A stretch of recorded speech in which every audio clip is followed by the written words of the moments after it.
Assalamualaikum warahmatullahi wabarakatuh. Halo teman-teman, kembali lagi dengan saya Karina. Kali ini saya akan membahas atau mereview tentang sejarah sastra pada periode 1961 sampai dengan sekarang. Jangan lupa ditonton.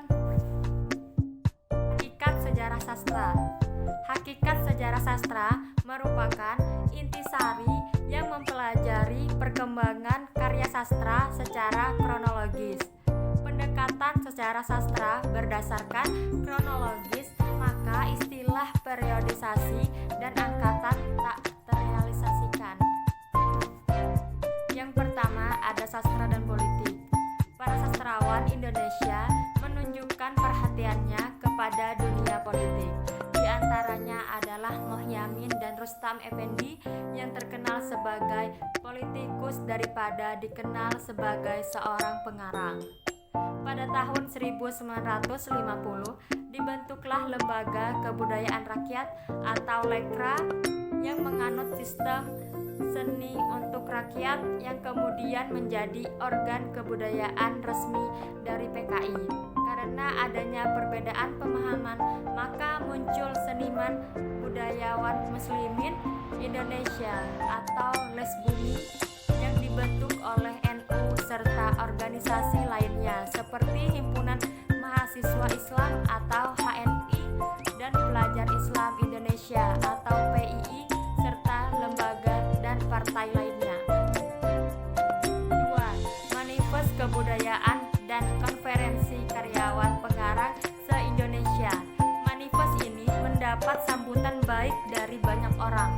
Di sisi lain, manifest sendiri dapat mempermudah lekla serta kampanyenya untuk menghancurkan musuhnya. Namun, pihak manifest juga tidak tinggal diam. Mereka mempersiapkan konferensi penggerakan yang diberi nama Konferensi Karyawan Pengarang se-Indonesia atau sering disebut dengan KKPI. 3. Para pengarang lekra. Yang pertama ada Andi Sidarta. Tempat tanggal lahir Cibeber 7 Maret 1924. Beliau adalah salah satu pendiri Lembaga Kebudayaan Rakyat Lekra. Ia pernah menjadi wartawan harian di Biroreh, Yogyakarta. Yang kedua ada Lukman Noto. Tempat tanggal lahir Kabupaten Bondowoso 17 Januari 1927. Beliau adalah wakil ketua PKI, berteman dekat dengan DN Aidit. Beliau juga pernah menjadi seorang menteri negara. Ketiga ada Dipa Nusantara Aidit.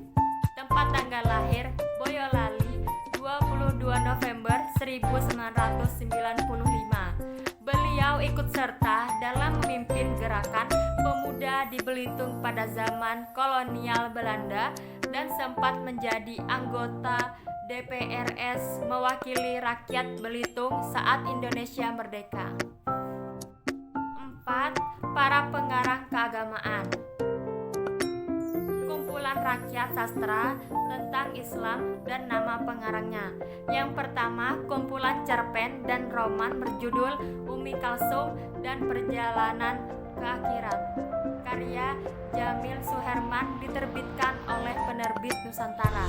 Yang kedua, kumpulan sajak berjudul Gemba Lembah Cahaya 1964 karya Muhammad Saribi diterbitkan oleh penerbit Pembangunan.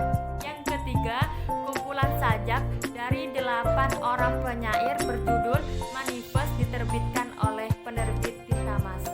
Sedangkan karya sastra orang Katolik mempunyai sebuah majalah bulanan kebudayaan umum yang terbit di Yogyakarta, basis yang terbit sejak tahun 1951. 5. Sajak-sajak tirani. Tirani berjumlah 18 puisi berjudul. Puisi ini antara lain: yang pertama, Sebuah Jaket Berlumur Darah; kedua, Merdeka Utara; ketiga, Harmoni; keempat, Jalan Segera; kelima, Karangan Bunga; keenam, Salemba; ketujuh, Tapleo Menjelang Malam; kedelapan, dari catatan seorang demonstran, ke-9 catatan seorang demonstran percakapan angkasa, ke-10 geometri, 11 aviasi, 12 mimbar, 13 aritmetik sederhana, 14 debat sekretariat negara, 15 22 tahun kemudian, 16 seorang tukang rambutan pada istrinya, 17 doa, 18 kita adalah pemilih sang republik ini. Kumpulan puisi karya Taufik Ismail mengandung unsur perlawanan terhadap ketidakadilan dan protes sosial terhadap pemerintah Orde Lama. 6 beberapa pengarang. Yang pertama, Budi Soeharto. Lahir pada tanggal 11 September 1936 di Purworejo. Ia menulis cerpen yang penuh dengan protes dan ejekan dan hanya catatan mengenai situasi politik dan sosial. Yang kedua, ada Purwoswanto, lahir di Palembang 6 April 1937. Ia menulis sajak, esai dan roman.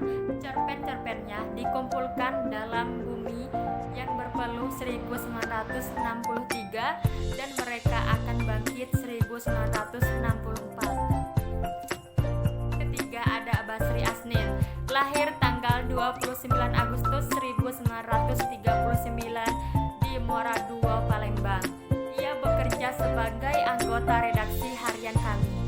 Cerpennya diterbitkan berupa buku dalam 2 kumpulan, yaitu Di Tengah Padang dan Laki-laki Berkuda. Yang keempat ada Satria Graha Holips Suprobo, lahir di Lamongan 7 April 1934. Ia banyak menulis cerpen dan esai tentang kebudayaan. 7 beberapa penyair. Yang pertama, Taufik Ismail, lahir tahun 1937 di Bukit Tinggi dan dibesarkan di Pekalongan.